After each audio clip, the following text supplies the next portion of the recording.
देखो, संदेह करोगे तो तुम्हारा नुकसान हो जाएगा। संदेह और शंका से घर बर्बाद होता है, पूरा का पूरा समाज बर्बाद हो जाता है। शंका करोगे तो सारा राज बर्बाद होता है, और शंका करोगे तो धर्म बर्बाद हो जाता है। तुम जो सोच रहे होगे कि भाई जय गुरुदेव नाम बाबा जी का है, मेरा नहीं है और ना तुम्हारा है, तो शंका क्यों करते हो? ये नाम उसका है और तुमने अभी शास्त्रों को नहीं देखा। और जो कहते हो हमने शास्त्र देखे हैं, वो आंख बंद करके और बुद्धि को ताक में रखकर। कोई भी नाम हो, विष्णु भगवान के 1000 नाम और परमात्मा के अनेकों नाम, तो शंका क्यों करते? कोई भी नाम सतयुग का, त्रेता का, द्वापर का, कोई नाम हो जब तक सिद्ध नहीं होगा तब तक कोई नाम आत्म कल्याणकारी नहीं, आत्माओं को गति नहीं दे सकता। इसलिए नाम सिद्ध करना होगा तो जीवात्माओं के काम आएगा, नहीं कोई काम नहीं आ सकता। कोई नाम हो, उसके तो अनेक। तुम इतना नहीं समझ पाते हो कि सूरज निकलता है तो अलग अलग देशों में, अलग अलग मुल्कों में अलग अलग नाम। सूरज तो एक ही है, नाम अलग अलग। तो तुम ये नहीं जानते हो कि तुम्हारे यहाँ नाम अलग है, दूसरे मुल्क में जाओ अलग, तीसरे मुल्क में अलग। तो परमात्मा का क्यों नहीं समझते हो कि उसके अनेकों नाम हैं? इसलिए शंका मत करो। मेरा नाम नहीं है। आप सोचते होगे कि भाई बाबा जी आए तो इनका नाम, मेरा नाम तो तुलसीदास है और आपका भी नाम नहीं, तो जय गुरुदेव नाम उस प्रभु का है, फिर आपको किस बात की शंका? बोलो जय गुरुदेव। जय गुरुदेव नाम किसका? अब बड़े ध्यान से सुनो, खड़े खड़े। ये तुम जो यहाँ रह रहे हो इस मृतलोक में, तो ये तुम्हारा देश नहीं है, ना यहाँ तुम्हारा घर है, ना यहाँ कोई सामान तुम्हारा। यहाँ तुम सब लोग परदेसी हो। आपका देश, आपका घर नहीं है। यह है बच्चों मृतलोक। अच्छी तरह से थोड़ी सी बातों में मैं सब समझा दूंगा आपको। ये मृतलोक है, ये आपका घर नहीं है। मकान मालिक ने आपको ये जो मकान दिया है, अनमोल मनुष्य शरीर, ये आपको बार बार नहीं मिलेगा। उसने थोड़े दिन के लिए आपको दिया है और उसने ये कहा कि देखो भाई, मेरा ये मकान है, शुद्ध है, साफ है, पवित्र, मैं तुमको देता हूँ थोड़े दिन के लिए।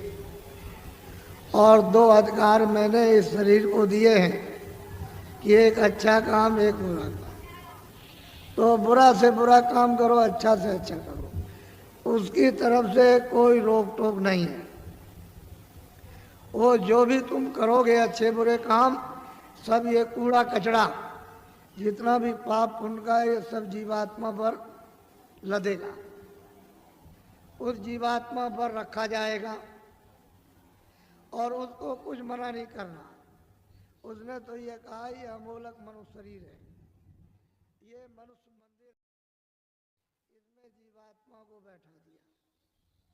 तो मेरे शरीर के द्वारा जो अमोलक है, क्या करना कि अपनी अपनी जीवात्मा को जगा लो और अपने घर में अपने प्रभु के पास पहुंचा दो। क्योंकि ये मनुष्य शरीर अमूलक है।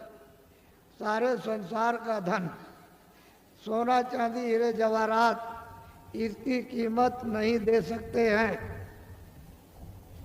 ये ऐसा अनमोल मनुष्य शरीर थोड़े दिन के लिए आपको दिया गया, तो आप इसमें लग गए, ये मेरा मकान है, ये मेरी दुकान है, ये मेरा राज है, ये मेरी खेती है, ये मेरा सोना, ये मेरा चांदी, ये मेरे बच्चे, ये मेरी जात है, और ये मेरा ये और मेरा ये, इसमें लग गए तो क्या हो गया?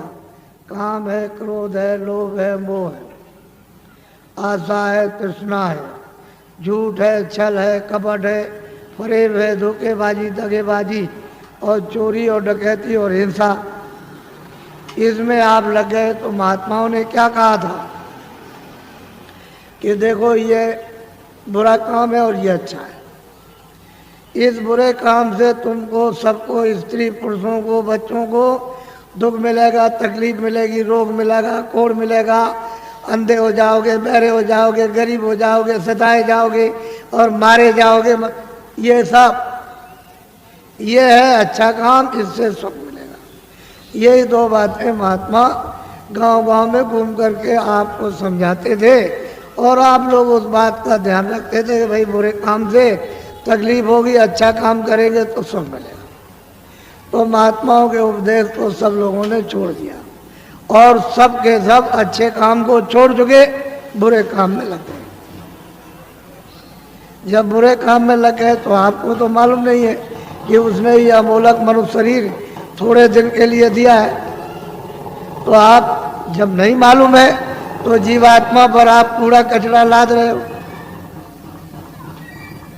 इस पर तो जब घड़ा भर जाएगा तो ये तो बाहर से बहेगा, फूटेगा और टूटेगा और आग निकलेगी, जहर निकलेगा, तो तुमको तो कुछ मालूम नहीं। जब उसका तुम तो समझते हो कि ये मेरा है, तब तक समय इसका पूरा हो गया। अनमोल मनुष्य मंदिर का इसका समय पूरा हो गया। उसने अपने सिपाही बुलाए, इसने मकान मालिक, ये देखो ये है, ये लल्लू सिंह है, ये रामनाथ है, ये श्यामवती है और ये लीलावती, और ये मतलब जहांगीर है। इनका वक्त और समय हो गया, जाओ फौरन मकान खाली करा लो। तो कागज कहते हैं वारंट, वो फौरन लेकर के दौड़ पड़ेंगे और वहीं से आवाज देंगे। तुम इस वक्त में वहाँ हो अमेरिका में, तो जोर से यही से देंगे कि लल्लू सिंह तुम्हारा वक्त पूरा हो गया और आप तैयार हो जाओ मकान का। तो यहाँ से फौरन, यानी क्षण भी नहीं लगेंगे, वहाँ आवाज पहुँचेगी और जोर से धक्का मारेगी तो लल्लू सिंह उलट जाएंगे, वही गिर जाएंगे, आंखें अंधी हो जाएगी, कान बहरे हो जाएंगे, बुद्धि पागल हो जाएगी, जबान बंद हो जाएगी, बस उसी जगह फौरन। और वो सिपाही यहाँ से एक क्षण भी नहीं लगेगा, अमेरिका पहुँच जाएंगे और कहेंगे देखो ये मालिक का हुक्म हो गया, मकान खाली। तो मन को, बुद्धि को, चित्त को, प्राणों को और जीवात्मा को, रूह को इस अमोलक मनुष्य मंदिर से, जिस्मानी मस्जिद से निकाल बाहर। अब ये आपका शरीर ये पड़ा, ये मिट्टी है, ये मकान और ये जमीन और ये राज, ये पाट, घर का सामान, दुकान का सामान, दफ्तर का सामान, ये हिंदी, ये अंग्रेजी, उर्दू, ये आपकी ये पड़ी, ये पड़ा, सब सामान ये पड़ा। अब ये बताओ, ये इनमें से कोई सामान तुम्हारे साथ भूल जाएगा? तो तू कैसे कहता है कि मेरा है? ये कैसे कहते हो कि मेरा है? ये राज मेरा है, ये दुकान मेरी है, दफ्तर मेरा है, ये खेती मेरी है, ये मेरा है, ये कैसे? ये तो तेरा, ये भी नहीं तो किराए का मकान है। ये नहीं समझा कि खाली हो गया, ये पड़ा। अगर किराए पर न दिया होता तो वो चेतन जीवात्मा जो परमात्मा की अंश है, वो कैसे निकाल दी जाती? किराए पर तो मिला और उसका वक्त निर्धारित समय कि इतने समय के अंदर रहो और इसके बाद अपना काम करो, मत करो तो निकलो। तो तुमने क्या, तुमको लाभ क्या हुआ? तुम अचानक में निकाल दिए गए अनमोल मनुष्य मंदिर, ये बार बार मिलेगा? अरे तुम खड़े हो, ये बार बार मिलेगा? कितने युगों के बाद, कितने सतयुग, कितने त्रेता, कितने द्वापर, कितने कलयुग खत्म हो गए और उसका जो पुण्य है वो एक एक बूंद तुम्हारा जमा हुआ मनुष्य शरीर प्राप्त करने का, और कितने युगों के बाद आपको ये मनुष्य शरीर मिला। और आपको कहते हैं ऐसे ही मिल जाएगा, ये कोई तमाशा है? तुम्हारे घर का ये कोई खेल है? कैसे मिल जाएगा? ये अमूलक चीज है, इसको हीरे जवाहरात इसकी कीमत नहीं, लेकिन थोड़े दिन के लिए मिला। इसमें जीवात्मा को ये अवसर दिया कि देखो शुद्ध पवित्र मकान है, तुम इसमें अपनी जीवात्मा को जगा लेना और घर में अपने पहुंचा दो पिता के पास, प्रभु के पास, उस मालिक के पास, उस स्वामी के पास जो वो सर्वेश्वर है, इन जीवात्माओं का जो मालिक है, जो प्रभु है, उसके पास पहुंचा दो और मकान मेरा मुझे दे दो, शुद्ध है, स्वच्छ और साफ देना। तो आपने कुछ शुद्ध साफ रखा, आंख गंदी, कान गंदे, जबान गंदी, मन गंदा, बुद्धि गंदी, चित्त गंदा, जीवात्मा गंदी, हाथ गंदे, पैर गंदे, इतने तुमने कैसे कैसे कर्म किए तो गंदगी को तुमने लाद लिया। ये पहाड़ों की तरह से गंदगी जमा हो गई, तो बताओ इस जीवात्मा का उबार कौन करेगा? मैं वहां वो बात सुनाने नहीं आया जिसको तुम समझ रहे होगे। ये खेती करो, दुकान करो ठीक से, और दफ्तर का काम ठीक से करो। मैं कब मना करता हूँ? आप जो भी सामान लेकर खेती से, दुकान से, दफ्तर से आओ, और जो पैसे लेकर आओ बाजार में खरीदो, अनाज खरीदो, सब्जी खरीदो, फल खरीदो, कपड़े खरीदो, और सामान और दवा खरीदो, और मकान अच्छा बनाओ और झोपड़ी अच्छी लेकिन ये तो समझो कि ये सब सामान किसके लिए? इस किराए के मकान के लिए। ये पंच भौतिक शरीर है, इसके लिए आपको दिया कि कपड़े दो, खाना दो, दवा दो, इसको निरोगी रखो, यानी रोग ना होने दो। ये आपको बताया, ये आपको बता रहा हूं कि ये सामान सब इसका है, तो आप लाख जोड़ो, करोड़ जोड़ो, अरब खरब रखो, लेकिन ये तो समझो कम से कम कि ये इसका है, इसमें जीवात्मा का रत्ती भर भी नहीं, ये समझता। तो जब ये खाली हो जाएगा तो ये पड़ा और ये पड़ा, न ये इसके काम और न ये इसके काम। और फैसला है, तुमको जो होना है वही तुमको बता देता हूं। तुमने घर में जरा भी ध्यान नहीं दिया। तुम हिंदू हो, मुसलमान हो, सिख, ईसाई हो, कि तुम्हारे घर में बच्चा बच्ची पैदा होता है मखमल पहन के आता है, रेशम पहन के आता है? क्या कोई सोना चांदी लेकर आता है? या जमीन और मकान नंगा आता रोता हुआ? तो तुमको सबको ये देखना चाहिए, भाई कुछ लेकर नहीं आया, ये तो खा लिया। रो रहा है तो अपनी पीड़ा में, अपने दर्द में रो रहा, उसको दर्द और पीड़ा हो रही, सहन नहीं हो रही है, और माँ कहती है अरे बच्चा चुप हो जा, पुचकारती है, लेकिन उसको न देख सकता, न सुन सकता, न बोल सकता है, तो कुछ भी नहीं कर सकता, रोता ही रोता है खाली। तो दर्द में रोता है, पीड़ा में। तुम जब इधर आए, जरा बड़ो हो गए, तो तुमको बताया ये, और तुम्हारे जाने का जब समय हो गया तो तुम्हारी बुद्धि यहाँ रखवा ली, और देखना यहाँ रखवाया, और सुनना यहाँ रखवाया, बोलना यहाँ रखवा लिया, सब रखवा लिया उसने जितना भी था। और तुमको मतलब यह है कि निकाल बाहर किया, फिर तुमने उस पर कपड़े डाल दिए। क्यों? कि भाई अब देखा नहीं जाता, अब देखा नहीं जाता, अब तो डर लगता, घृणा हो गई, तो कपड़ा डाल देते हो। तो इतना नहीं तुम देखते हो, जब ले जाते हो कपड़ा ढक करके, तो वहाँ गड्ढा खोद के गाड़ देते हो, लकड़ियों पर रख करके, और इसको रखते हो और जलाते हो। तो तुमने आग लगाते देखा नहीं कि फूक रुद है, यानी कपड़ा जल गया, नंगा हो गया। तो तुमको ये नहीं दिखाई दिया कि कोई कपड़ा लिए जा रहा है, कोई सोना, कोई चांदी, कोई मकान, कोई बाल, कोई बच्चे, कोई रिश्तेदार, या हिंदी, अंग्रेजी, उर्दू लिए जा रहा? ये जाते में सब रखवा लेगा, आते में कुछ ले आने नहीं दिया। तो ये आपको समझना चाहिए कि ये किराए का मकान आपको थोड़े दिन के लिए दिया है, तो आप कोई घर बार मत छोड़ो। मैं कोई घर बार छोड़ाने थोड़ी आया हूँ। तो खेती करो, दुकान करो, और दफ्तर का काम कैसे करो? ईमानदारी, मेहनत, झूठ नहीं। झूठ और धोखा और बेईमानी और चालाकी और मारपीट और हिंसा और दगेबाजी और सीनाजोरी और जबरदस्ती, बेईमानी, ये नहीं, ईमानदारी, मेहनत। घर में आओ, अपने बच्चों की सेवा करो, ये दो ही तो आपकी ड्यूटी है, और क्या ड्यूटी? और जब आप जाओ सोने, कोई काम ना हो, तो ये मनुष्य मंदिर है, इसमें जीवात्मा बैठी हुई है और ऊपर से परमात्मा 24 घंटे बोला, एक क्षण भी बंद नहीं होता। 24 घंटे उसका कथा कीर्तन आरती 24 घंटे हो रही है और तुम्हारे कानों तक आवाज दे रहा कि तू मेरी आवाज को सुन ले, और मेरी आवाज को सुनकर पकड़ के मेरे पास चला। तो तुम कभी सुना? कूड़ा कचरा लाद लिया इस पर। तो मैं तुमको जरा बताता हूं, ये तो बहुत से डॉक्टर हैं यहाँ और आप पढ़े लिखे हो, विद्वान हो, आप जानते हो कि जीवात्मा कहाँ है इस शरीर में?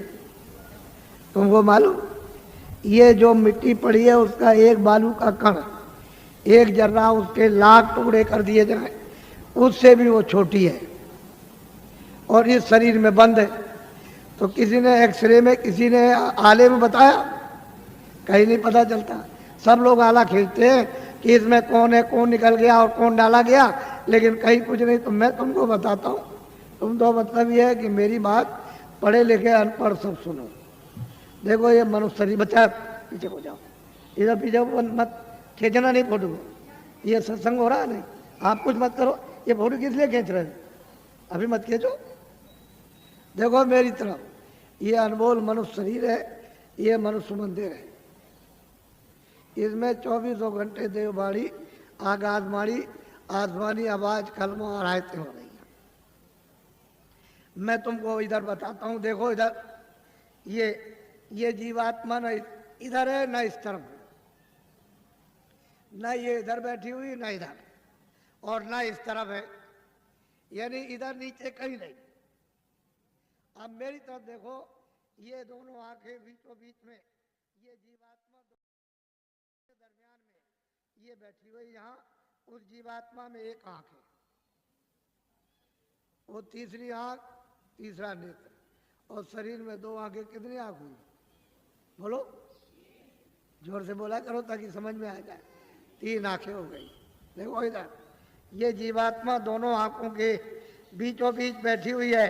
उस जीवात्मा में एक कान है और शरीर में 2 कान। कितने कान हुए? 3 कान पे। अब तुम समझ लोगे तो जल्दी आ जाएगा।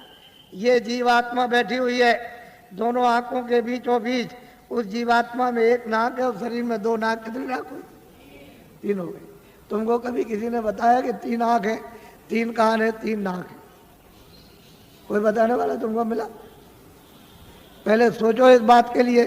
तो इधर देखो, ये 2 आंख, 2 कान, 2 नाक, ये तो शरीर में, ये बाहर का काम करते हैं, सुनने का और देखने का और सूंघने का। अब जो अंदर में जीवात्मा जो बैठी है, उसमें एक कान है, एक आंख है और एक नाक है।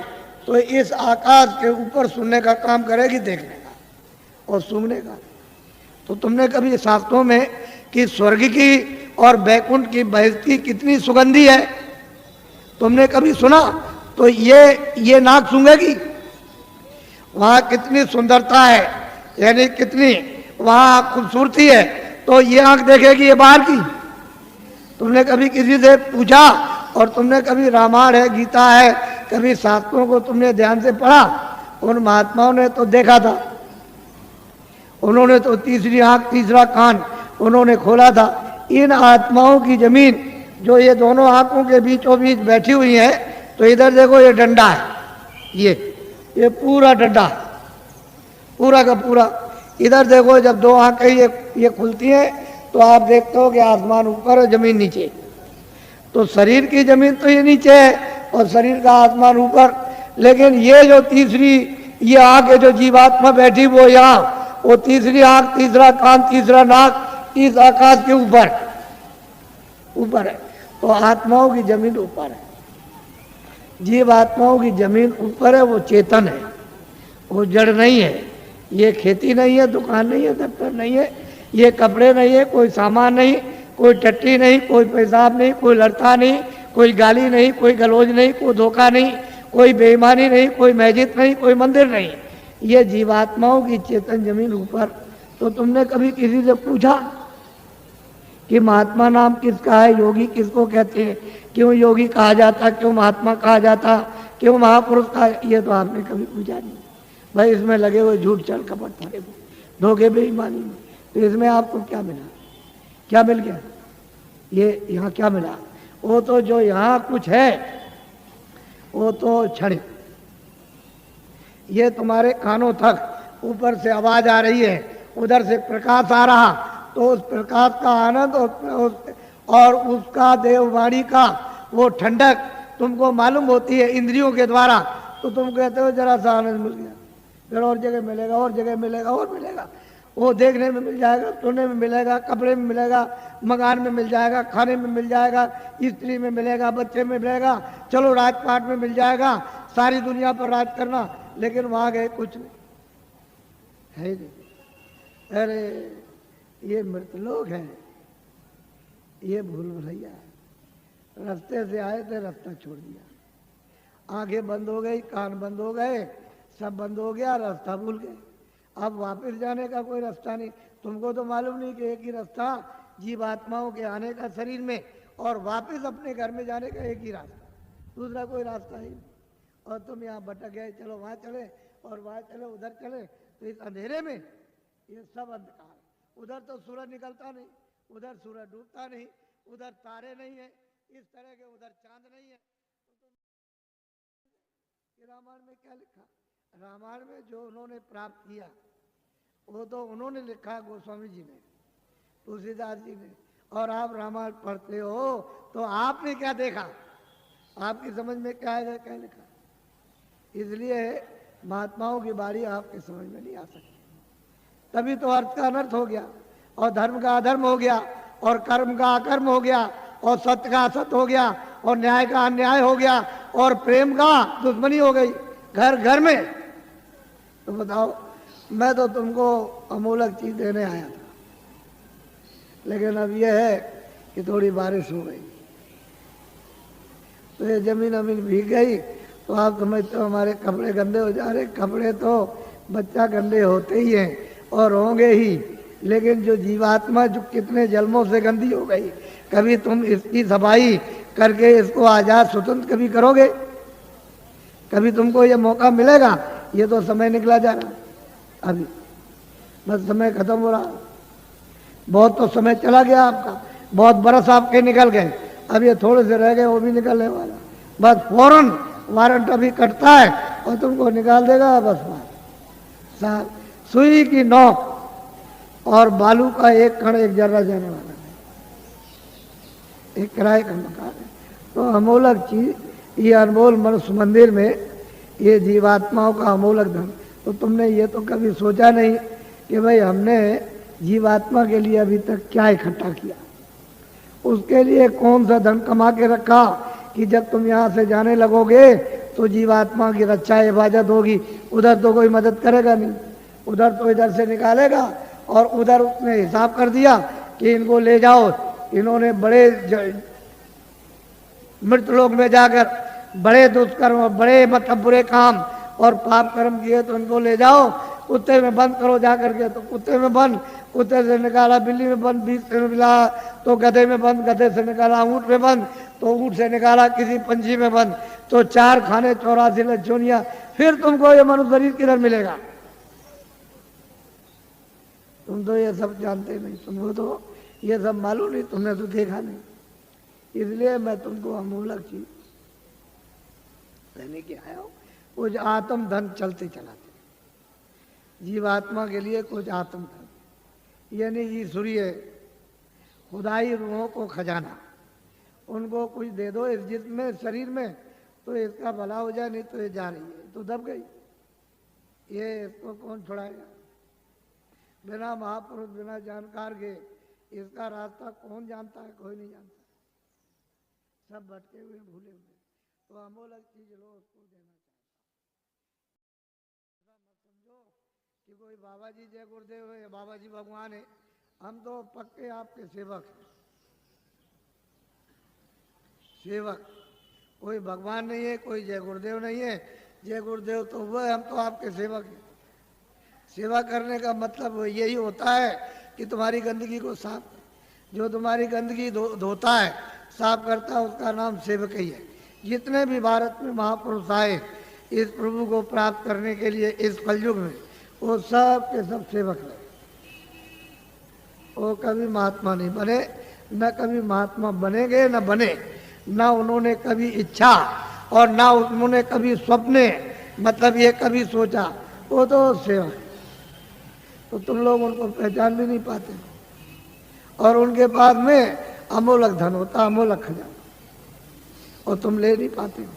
इसी जमीन में वो भी आते हैं, इसी जमीन में तुम हो, तुम इसमें लगे पड़े हुए हो और वो यहाँ से निकल के चले गए और तुमको कहते हैं भाई जल्दी कुछ अपना काम करो, नहीं तो ये पराया काम, ये बोझा ढोते हो, ये तो छूटने वाला है, तो ये शरीर चला जाएगा, ये तो मकान तुम्हारा नहीं है, ये सामान पड़ा रह जाएगा।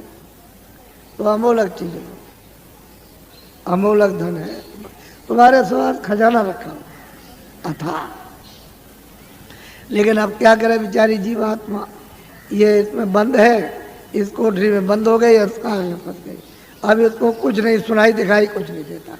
तो कोई महात्मा मिले तभी तो उनकी कृपा दया दृष्टि हो और वो कुछ मतलब ये शुद्धि सफाई करें तो कुछ रास्ता दे दे तो अच्छा रहेगा, नहीं कहा मिलता। तो अमोलक चीज लिए जल्दी में अच्छा रहेगा। हम ज़्यादा और कुछ नहीं बोलेंगे, लेकिन इतना जरूर कहेंगे ये बड़ा भारी परिवर्तन होगा तुम्हारे घर में, तुम्हारे व्यापार में, तुम्हारे धर्म में, तुम्हारी जाति में, तुम्हारे मतलब खेती में, तुम्हारे मतलब दफ्तर दुकान में और तुम्हारे राज में। इतना भारी परिवर्तन होगा जो तुमको ख्वाब और सुनने में भी पता नहीं है। ऐसा मालूम होता है कि बड़े भारी कष्ट आने वाले, तकलीफ तुमको तो अभी पता नहीं है। अभी तक इतनी तकलीफ 47 सालों में नहीं आई, इतना दुख नहीं आया, इतनी परेशानी नहीं आई, इतना कोलाहल नहीं हुआ, इतना त्रायमाम नहीं मचा वो आगे आने वाला। तो तुमने कोई बचाव के लिए सोचा, कोई बचाव की कोई औषधि, कोई चीज़ आपने ली है कि जिससे कि तकलीफों से बचाओ, तो उसके लिए तो कुछ नहीं है। लेकिन मैं तुमको इशारा किए देता हूँ ताकि तुम दुकानदार हो, पढ़े लिखे हो, ताकि तुम भी ये समझ जाओ। देखो मेरी विनती प्रार्थना है कि आप कोई भी आंदोलन हड़ताल तोड़ दो, दुकान को बंद करना, दुकान को जलाना, कारखाने को बंद करना, कारखाने को जलाना, दफ्तर को बंद करना, फिर बस को तोड़ना, रेल को तोड़ना, सड़क तोड़ना, ये सब अमानवीय काम आप लोग अपने अपने सब लोग बंद कर दो। ये तुम्हारा काम नहीं है। सही सच्ची बात तो ये है, ये बुद्धि का पागलपन है। इसको तो आप बंद कर दीजिए। क्यों बंद कर दीजिए? यही जब तुमको राज मिला था और खजाना तुमको मिल गया, फौज फाटा, कागज पत्थर और दफ्तर मिल गए, प्रजा मिल गई, तो इसको सबको उपदेश करना चाहिए था कि ये सब सामान तुम्हारा है, दफ्तर तुम्हारा, खेती तुम्हारी, दुकान तुम्हारी, कारखाना तुम्हारा, बस तुम्हारी, और तुम्हारा मतलब ये रेल तुम्हारी, सड़कें तुम्हारी, और तुम्हारे काम आएंगे, सब तुम्हारा है। और ठीक भी बात है। अभी मैं रास्ते में आ रहा था तो रास्ता जाम है, तो सड़क तो आप भाई आपकी है, आप आ रहे हो, आपके काम आएगी। तो मतलब इसका मतलब ये नहीं है कि आप नहीं गए उस सड़क पर तो आपके काम आएगी, आप 2 दिन बाद जाओगे तो सड़क जाम हो जाएगी। तो आपको तो ये जानना चाहिए सब चीजें मेरी है। अब इनको आपने जला दिया, जलवा दिया, जला दिया, तोड़ दिया, फोड़ दिया, दुकान को, दफ्तर को, कारखाने को, इसको उसको, तो ये जो आमदनी का नुकसान हुआ ये किसका हुआ? हे बच्चों, तुमने अपनी आमदनी उसको जला करके खाक कर दी, अब रो रहे हो। तो ये लोग राज कर रहे प्रांतों में और वहाँ सेंटर में, तो देखा इनको कि भाई अब पैसा नहीं रह गया, अब क्या किया जाए। तो ये बाहर भगे, बाहर से ले आए कर्जा मांग करके, हमारा देश गरीब है तो हमको कर्जा दे दो। सब देशों से मांगा है और सबसे ले आए। कितना ले आए इसको वो जाने, आप तो जान नहीं सकते हो, लेकिन इतना कर्जा ले आए कि दे नहीं सकते, और उस कर्जे का इतना ब्याज होगा नहीं दे सकते। अब कहाँ लगाए कहाँ नहीं लगाए तो आप जानो, लेकिन मैं तो इतना ही कह सकता हूँ। पर ये आपको बताना चाहता हूँ कि वो भी जो कर्जा ले आए तो खत्म, पता नहीं कहाँ चला गया। अब ये लोग भगे कि देश कैसे चलेगा, तो तो वहाँ सरकारों से मिले हर मुल्क में कि देखो भाई हमारा देश बहुत गरीब है और मतलब यह है कि अपने देश के बड़े बड़े उद्योगपति सेठ साहूकार पैसे वाले हमारे देश में भेजो, हम सुविधा सब प्रकार की देंगे और वो पूंजी का यानी रुपए पैसे का फैलाव कर दे विस्तार। तो लोग वहाँ से चल पड़े। तो मैं 4 साल से बोल रहा हूँ लगातार कि देखो भाई उनके आने का यहाँ मुहूर्त नहीं है। विदेशी उद्योगपतियों का पैसा फैलाने का, पूंजी निवेश का यानी मुहूर्त नहीं है, योग नहीं।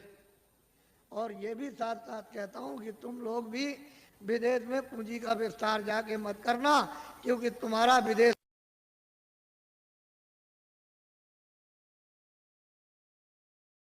बाहर हो जाएगा, तुम हाथ मलते रह जाओगे।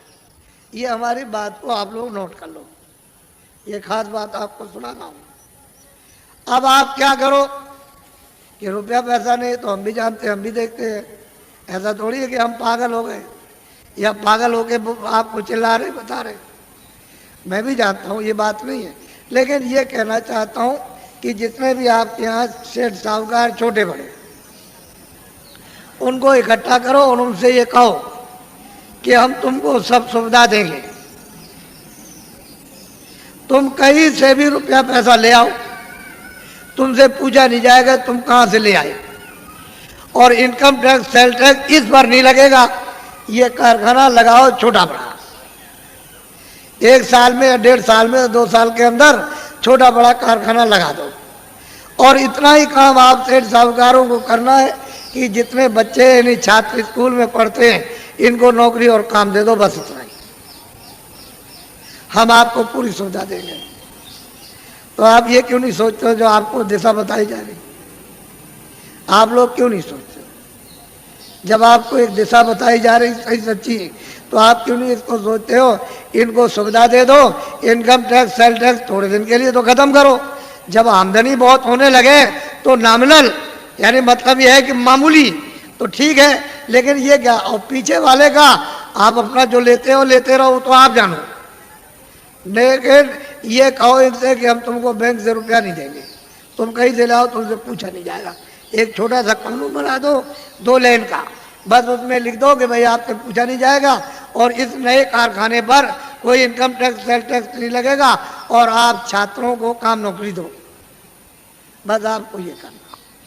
लेकिन आपने मेरी बात को 4 साल से ध्यान में किसी ने नहीं दिया और दिन भर दिन तुम्हारी हालत इतनी जैसे कि लकड़ी में घुन लग गया, उससे भी बेहतर हालत होती जा रही। फिर तुम मानते क्यों नहीं हो? इसके माने है कि तुम्हारे कर्म इतने खराब सबके, यानी इतना दुष्कर्म है कि वो कुछ लगने ही नहीं देता। फिर मेरी बात को सुनो ध्यान से।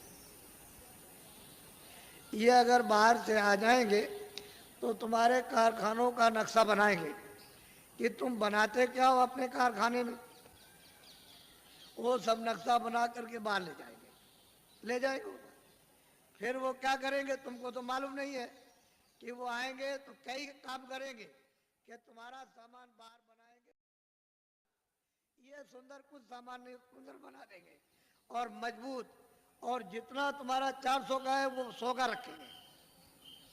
400 रुपए का बिकता हो 100 ही का बेचेंगे और 300 का बिकता हो 50 का बेचेंगे। वो मुनाफा नहीं लेंगे, बड़े चालाक हैं कि मुनाफा नहीं लेंगे। और बाजार में वहाँ से सामान ला के उतार देंगे आपकी मंडी में। तो ये जब सामान जब ये देखेंगे लोग कहेंगे भाई बड़ा सुंदर है और बड़ा मजबूत और बहुत सस्ता है, ये सामान तो ये यहाँ का दुकानों पर रखा है देसी बाजारों का, ये तो बहुत महंगा है, तो कोई लेगा नहीं। जमा करना एक बात तो ये। और वो क्या करेंगे, बड़े बड़े बोर्ड बना दिए, 3-3 लाख 2-2 लाख और 5-5 लाख के कलकत्ते और दिल्ली और बंबई में उन्होंने लगा दिया कि ये मेरा विदेशी कंपनी का नाम, और उसके उन्होंने शेयर निकाल दिए। तो आपने शेयर खरीदना शुरू कर दिया और शेयर खरीदने लगे, वो तो शेयर बेच करके दलालों को दे दिया और वो रुपया ले गए देसी बॉर्डर पर, वहाँ डॉलर ले लिया और चले गए अपने देश में। वहाँ से कहते हैं कि भारत अभी अस्थिर है, अभी हम पुनः फिर से विचार करेंगे। एक बात तो ये हो गई। और यहाँ उन्हीं शहरों को एक ईंट नहीं रखी है और सुई की नोक नहीं बनी यहाँ भारत में, और कंपनी का नाम वो शेयर बिक रहे और दलाल बराबर निरंतर बेच रहे। अरे बच्चा, ये सामान जो लाकर दुकानों पर जब नहीं बिकेगा तो उससे भी कम बेचोगे आप। जब ये नहीं बिकेगा और उन कारखानों का सामान उठा करके तुम अपनी दुकानों पर नहीं ले आओगे तो वो क्या करेंगे कारखाने वाले? वो तो अपने आप बंद हो जाएंगे, बिना हमारे मर गए। कोई हड़ताल नहीं, कोई ये नहीं, कोई तोड़फोड़ नहीं, वैसे ही बंद हो गए। तो जितने भी वहाँ मजदूर और वहाँ पर जितने भी क्लर्क और वहाँ मैनेजर काम करते हैं, सब जब बंद हो जाएंगे तो घर बैठ जाएंगे। तो आखिर उनके बच्चे पढ़ते हैं स्कूल में तो काम, जब सब कारखाने बंद हो जाएंगे तो नौकरी कम। इन छात्रों को किधर से मिलेगा? कभी आपने सबने बैठ कर के इस पर गहराई से सोचा? ऐसे हवाबाजी करते रहे। फिर वो आएंगे यहाँ सब जगह अड्डा जमा लेंगे, सब जगह। और तुम जितने भी की पोस्ट के, बड़ी पोस्ट के बड़े जिम्मेदार, उनको सबको अपने पैसे, क्यों कि भारत का आदमी बहुत लालची, बहुत लालची, उनको खरीद लेंगे तो ये भारत भर फिर गुलाम हो जाएगा और तुम ऐसे हाथ मलते रह जाओगे, सट से चला जाएगा, सट से। इसलिए सोचो, बाबा जी का अगर इसमें कोई मतलब हो तब तो एक बात कह भी सकते हो। तो मैं तुम्हारी परेशानी जो तुम चिल्लाते हो आकर के और कहते हो बड़ी तकलीफ है और बड़े ये, तो भाई डॉक्टर हैं और बड़ी बड़ी फैक्ट्रियां और बड़े बड़े अस्पताल है, वहाँ जाओ दवा करो। जा कह लगे हमने तो बहुत दवा करी और हमारी घर घर बीमारी, ये जितने बैठे सब बच्चे बीमार, बच्ची बीमार, बुढ़ा बीमार, अड़ोस में पड़ोस में बीमार, बीमारी बीमारी बीमारी, और दवा खाते खाते परेशान, और अब मतलब ये बीमारी नहीं जाती है तो इधर गिरते हो आकर के इधर कि भाई कुछ बता दिए, कुछ दया कर दिए, कुछ भाई यहाँ कहाँ से अस्पताल, यहाँ जाओ अस्पताल में जा करके कह लगे वो तो हम सब कर आए और सब दवा खा ली, कोई दवा हमने छोड़ी नहीं। तो इधर कैसे आए? कह लगे तो दुआ दे दीजिए आसन। अब क्या करें? अब इनकी तकलीफ देख करके कुछ खा भी नहीं जाता, क्या तकलीफ है। अब इनसे कहते हैं कि भाई तुम, अरे भाई तुम ये क्या कर रहे हो, ये जो बुरे काम करते हैं इसी से तकलीफ आई, तो बुरा काम तो कम से कम छोड़ दो। तो बात तुमसे समझ में नहीं आता उनकी कि भाई कैसे छोड़ेंगे वो।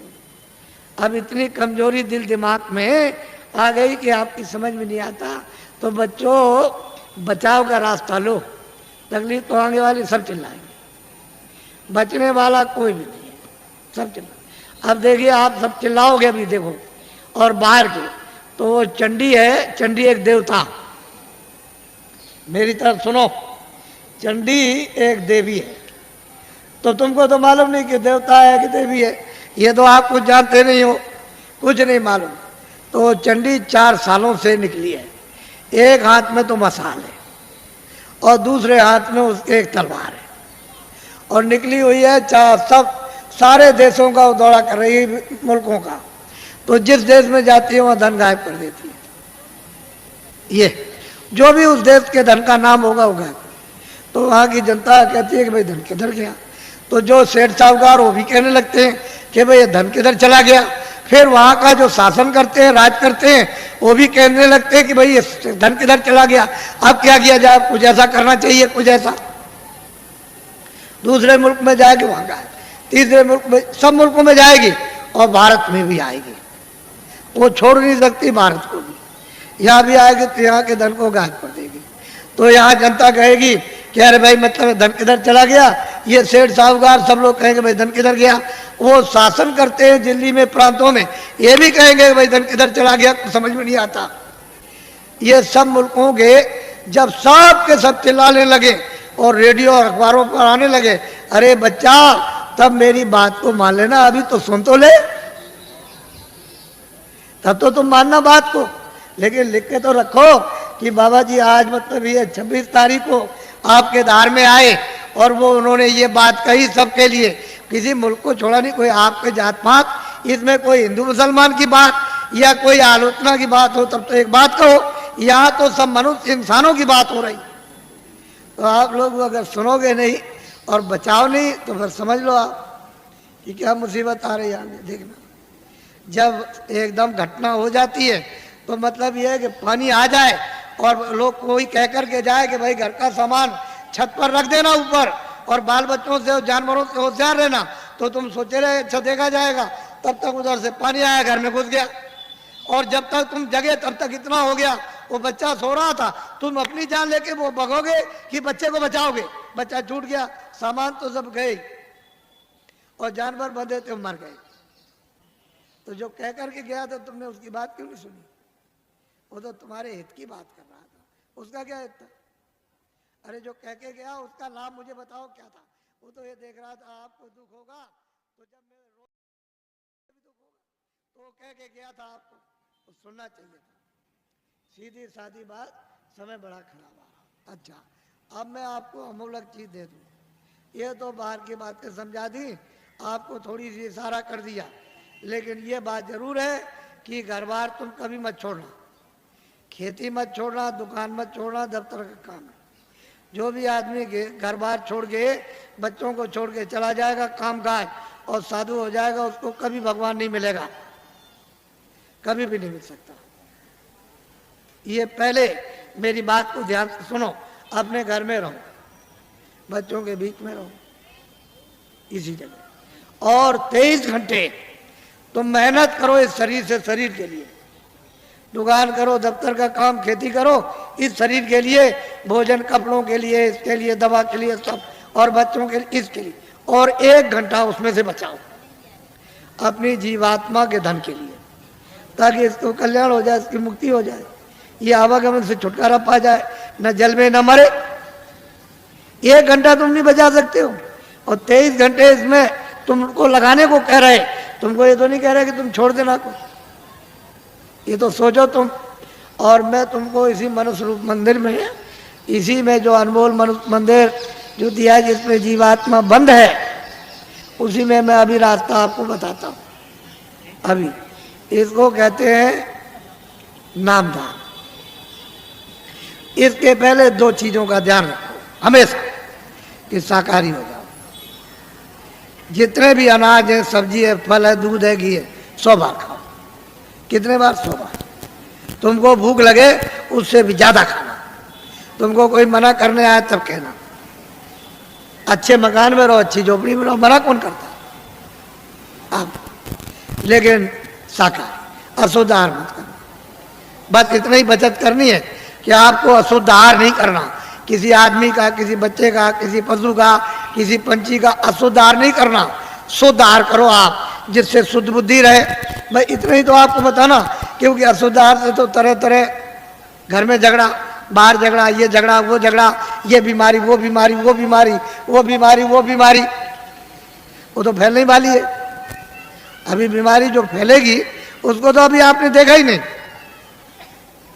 तो असल में शाकाहारी, शुद्ध आहार। दूसरा है बीड़ी पियो, तंबाकू पियो, हुक्का। मैंने तो कभी पिया नहीं, मुझे तो मालूम है नहीं कि हुक्का, बीड़ी, तंबाकू कैसा होता। लेकिन ये बच्चे जो 18 साल 20 साल के खड़े हैं, वो बीड़ी, तंबाकू, हुक्का नहीं पीते, कभी मत पीना। जो बच्चे नहीं पीते कभी मत पीना, है खराब आदत न डालना। जो पीते हैं वो पी लो, आपके लिए मत। लेकिन बच्चों, बच्चियों, ऐसा कोई नशा मत करो जो तुम्हारी बुद्धि पागल हो जाए। तुमने इसको नहीं सोचा? कोई नशा मत करो किसी तरह का हो जो बुद्धि पागल हो जाए और तुम अपने घर में बच्चे बच्ची को और अड़ोस पड़ोस में बहू बेटी को पहचान न सको। ऐसा कोई नशा मत करो। और चले जा रहे हो तुम, तो सामने तुमने समझा कि जमीन बराबर, और वहाँ गड्ढा मिला, उसमें पैर चला गया तो पैर टूट गया, और सिर लड़ गया गड्ढे में तो सिर फट गया, मर गए।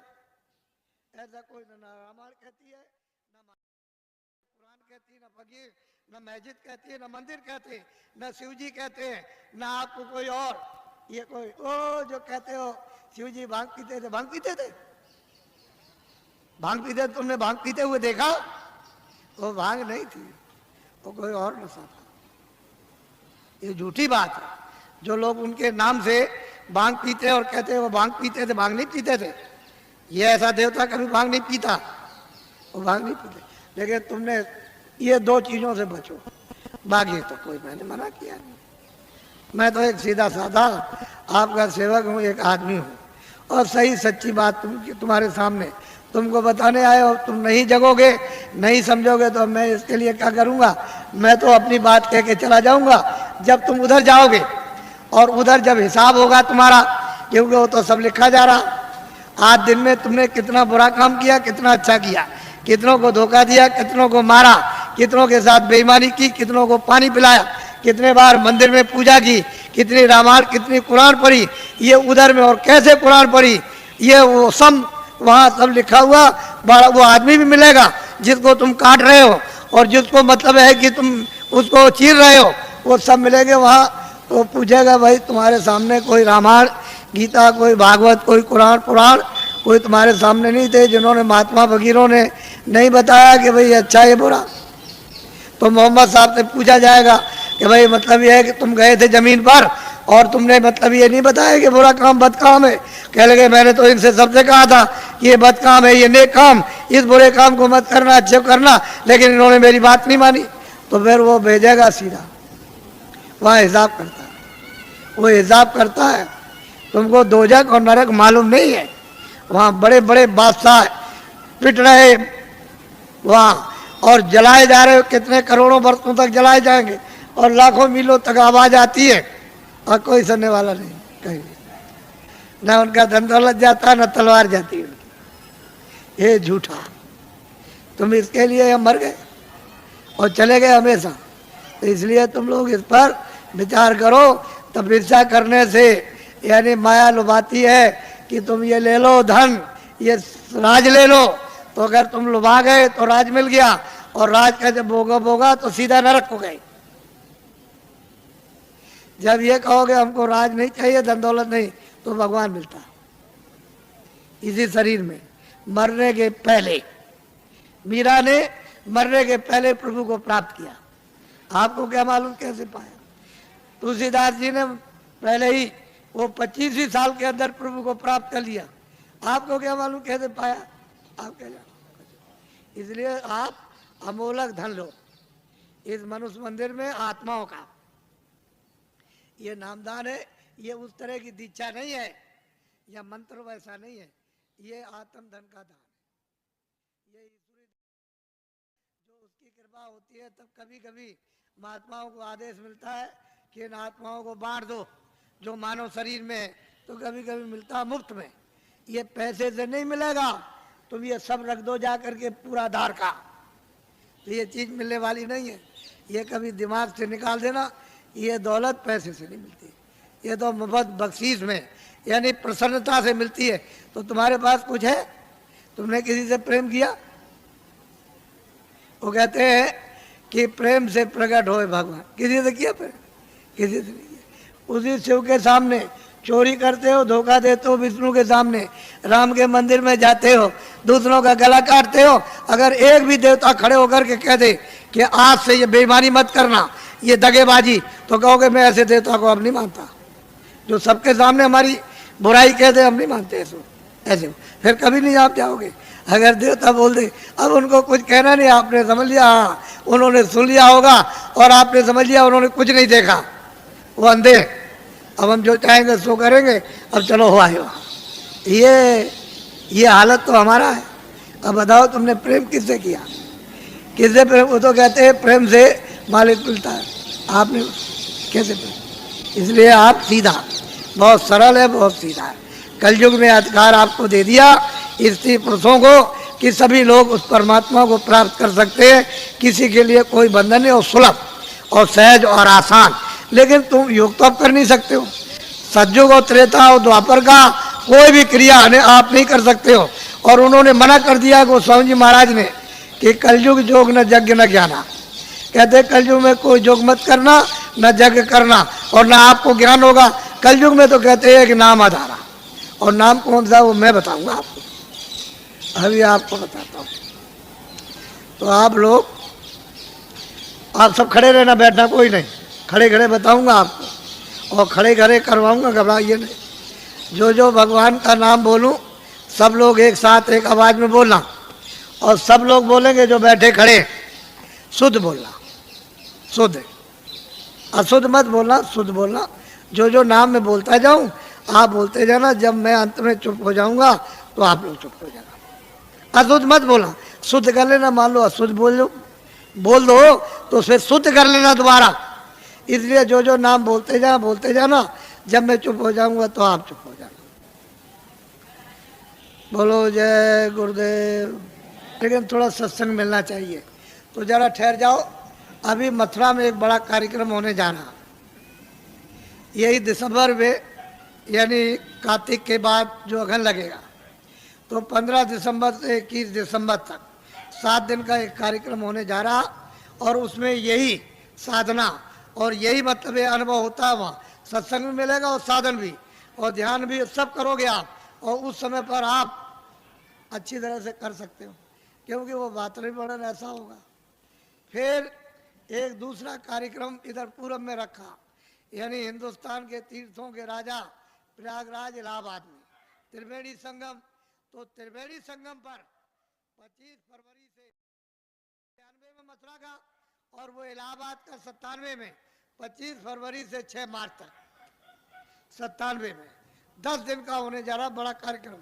और वो महामानव कुंभ, यानी माघ मेले के बाद महामानव कुंभ आपको दिखाई देगा। और वो 10 दिन, यानी 7 मार्च को शिवरात्रि है, वो एक दिन पहले ही समापन हो जाएगा। 10 दिन का होगा। आप जरा इसको लिख लेना। और ये जो आपने 5 नाम, 5 रूप, 5 स्थान हरे के बाजे, ये जो आप लिखाओगे, लिखा हुआ ले लोगे, ये तो यहाँ के लोग आपको दे देंगे। अगर कम पड़े तो आप जल्दी लिख लेना। फिर दूसरी बात यह है कि थोड़ा सा पता भी दे दिया करो, कि कभी कोई पूछा जाती हो कि साधन भजन करते हो कि नहीं करते हो, कि ऐसे गए लेकर के ताक में रख दिया। किसी ने आकर के कभी मिले, पूछा तो कहा कि भाई भजन तुमने ध्यान किया था? कह लगे हमने नहीं किया हो, तो मैं भूल गया था। तो तुम्हारा समय सब बेकार चला गया। तुमको तो दिया था काम के लिए कि भाई तुम जल्दी से अपना काम करो, अपनी जीवात्मा को जगाओ, तो तुमने ताक में रख दिया, वो सोती रह गई। तो बताओ इससे, इस काम में तुम्हें मिलेगा क्या? इससे ना कुछ मिला, ना कुछ मिलेगा, और इस काम से खाली जाओगे। अगर तुमको कुछ करना है तो इसी समय के अंदर थोड़ा 1 घंटा समय निकाल कर अपना आत्म धन जमा कर लो। यही तुम्हारे काम आएगा। जब कोई रक्षा नहीं करेगा उस पीड़ा में, उस दर्द में, और 84 नरकों से अगर बचना चाहते हो, धन जमा करो जल्दी से। ये बहुत सुलभ है, इसमें शरीर पर कोई कष्ट नहीं। बस मन की घेराघारी थोड़ी करनी है कि कहीं उतने समय के लिए न जाए, ये थोड़ा सा रुक जाए, कानों के साथ आंखें, बस इतना ही काम करना। इसमें शरीर का कोई कष्ट नहीं। और करो कैसे भी, लेट के बैठ के, जंगल में करो, घर में करो, कुर्सी में करो, लेकिन उसका तरीका तो सीख लो। थोड़ा सत्संग मिलेगा तो जल्दी सीख जाओगे। और नहीं मिलेगा, अभी तक तो आपको ये बातें मालूम नहीं थी, ये तो आपको नई बातें आज मालूम हुई। आपके लिए तो नई है, लेकिन ये सनातन है। जब से तुम आए एक रास्ते से और उसी रास्ते से वापस हो गए अपने घर के लिए, अपने देश के लिए। दूसरा कोई रास्ता नहीं है। यहाँ भटकते फिरो चारों तरफ तो जन्म मरण होता रहेगा। 84 जाओ, नरकों में जाओ, जल में मरो, और जो किया उसका भोग भोगो। और कभी मनुष्य शरीर मिलेगा तो फिर तुमने वही काम किया और फिर चले गए आप फिर 84 नरकों में। तो ये ऐसे ही चलते रहोगे, ऐसे जन्मो मरो, जन्म मरो। तुमको कहीं स्थिरता नहीं मिलेगी। स्थिरता वापस जाने पर, जब ये भजन करोगे, नाम डोरी को पकड़ लोगे, चढ़ चलोगे ऊपर। वो तो ऊपर खुले हुए मैदान है, और वहाँ तो अंधेरा कभी है नहीं। अंधेरा होता हो तो प्रकाश ही प्रकाश, रोशनी रोशनी। जरा सा आँख के ऊपर उठे कि बस प्रकाश ही प्रकाश है, अंधेरे का नाम नहीं। वहाँ कभी अंधेरा होता ही नहीं। तो तुम उधर चलो, जब उजाले में खड़े हो जाओ तो ये सब देखना सुनना, तब तुम्हारी समझ में आएगा कि बाबा जी ने क्या दिया। कुछ तुम मेहनत करो, कुछ हम करें। बोलो जय गुरुदेव। कुछ तुम मेहनत करो, कुछ हम करें, और ऊपर बैठे उनकी कृपा जल्दी हो जाए। और तुम मेहनत हम नहीं करेंगे, कुछ होगा नहीं। जल्दी करो, देर मत करो, और जल्दी से कृपा और दया ले लो, ताकि वो ऊपर बुला ले और जल्दी से आप निकल चलो इस कूड़े कचड़े से। यहाँ कुछ मिलने वाला नहीं है, ये सब शक्लें। अब देखो, बीमार, परेशान, तकलीफ में, हमारे पास जो भी आता कोई हो, हमको उससे मतलब नहीं, आदमी होना चाहिए। हमारे यहाँ कोई झगड़ा झंझट ये नहीं है। आदमी हो, उसमें जीवात्मा होनी चाहिए। तुम्हारे शास्त्रों में लिखा है हिंसा परमो धर्म, तो आपने इसका पालन किया? अब ये बताओ, आपने इसका पालन किया? आप बकरा मार दो, मुर्गी मार दो, आदमी मार दो, लड़की मार दो, लड़का मार दो, घर में देवी को मार डालो आप, कि कोई दुश्मन बन जाए उसको मार दो, गोली मार दो, छुरा मार दो, लाठी मार दो, तुम अहिंसा धर्म, तुम किसी देवता को, किसी धर्म को मानते हो? कुछ नहीं, वैसे ही कहते हो, जानते कुछ नहीं, वैसे ही कह दिया बस, और कुछ नहीं, ऐसे ही। तो इसको समझ लो अच्छी तरह से समझ लीजिए आप मोटी बात को। बोलो जय गुरुदेव, जोर से बोलो जय गुरुदेव। जय गुरुदेव नाम किसका? अब ये इनको दे देना बच्चा, इनको नोट करा दो, और कुछ लोग जल्दी मिल जाए तो इनका पता भी नोट कर लेना, और कभी कभी इनसे पूछते रहना, यहाँ जो रहते हो उनको, कि भाई भजन करते होगे नहीं? तुमसे जब पूछेंगे भजन के लिए कि बोलो भजन किया कि नहीं किया, तुमने ध्यान किया, सुमरन किया कि नहीं किया, और तुमको मिला तब तो तुम करोगे ही। तुम जरा सा जितने दिन बताया उतने दिन कर लो पहले, बात की बात बाद में सोचना। हर रोज तुम महीने 2 महीने समय दो, नागा मत करना, तब तुम देखोगे तुमको क्या मिलता। तुम एक दिन भी नहीं बैठो तो मैं क्या करूँगा? मैं तो दरवाजे पर आकर काम करूँगा। तो अंदर तुम्हारा घाट है, तो जीवात्माओं का घाट अंदर, वहाँ बैठोगे तब तो काम करूँगा, और तुम बाहर फैले रहोगे तो कैसे काम होगा? तो बाहर से मोड़ूंगा कि भाई बाहर इधर से लगो, अंदर चलो। अंदर तो खुला हुआ है, खुले हुए लोग, उधर स्वर्ग भी है, बैकुंठ भी, बड़े बड़े लोग हैं, उधर ब्रह्मांड भी है, उधर ब्रह्मा भी मिलेंगे, विष्णु भी मिलेंगे, शिव भी मिलेंगे, देवी देवता भी मिलेगी, ईश्वर, उधर बड़े बड़े अनेकों लोग, अनेकों ब्रह्मांड अनगिनती। लेकिन रास्ते से चलो तब मिलेगा कि ऐसे ही मिल जाएगा? बोलो जय गुरुदेव। अब देखो, जितनी तकलीफ आपको हमको सब मालूम है। हम किसी के सिर पर हाथ रख देते हैं तो अपने को फौरन पता चलता है, ऐसे ही रखकर बस इतना ही रख दिया, मालूम हो गया कि तुमको कितने प्रकार की तकलीफें हैं, और ये भी पता चल जाता है कि तुमने, हमने तो आपसे कुछ कहा नहीं, हमने कोई घृणा तो की नहीं, या कोई नफरत की हो आपसे, तो आपको तो ये सोचना चाहिए था। हम तो आपकी भलाई के लिए सोचते हैं, कुछ तकलीफ चली जाए, 1 पैसे 2 पैसे, कुछ बीमारी चली जाए, कुछ परेशानी चली जाए, कुछ ये झगड़ा झंझट चला जाए, 1 पैसे 2 पैसे, 1 आने 2 आने, तो तुम कुछ वो भी नहीं लेना चाहते हो? तो फिर आत्म कल्याण क्या करोगे? कुछ नहीं कर पाओगे। तो अब महात्माओं के पास तो बहुत कुछ होता है, तुम्हें लेने नहीं आता, और दे दे तो तुम रख नहीं सकते, फेंक दोगे। तुमको अभी क्या मालूम? कुछ नहीं। लो भाई जल्दी से, अब बता दिया, अब कुछ नहीं बताना। लो उनको कागज बांटो, और जल्दी से उनको बांट के समाप्त करो। अच्छा लाइन में बैठ जाओ, लाइन में बैठो, अब लाइन में कागज बढ़ जाएगा, कागज ले लेना, कतार लगा लो लाइन में। अभी मैं सबसे मिलूंगा, आपको घबराने की जरूरत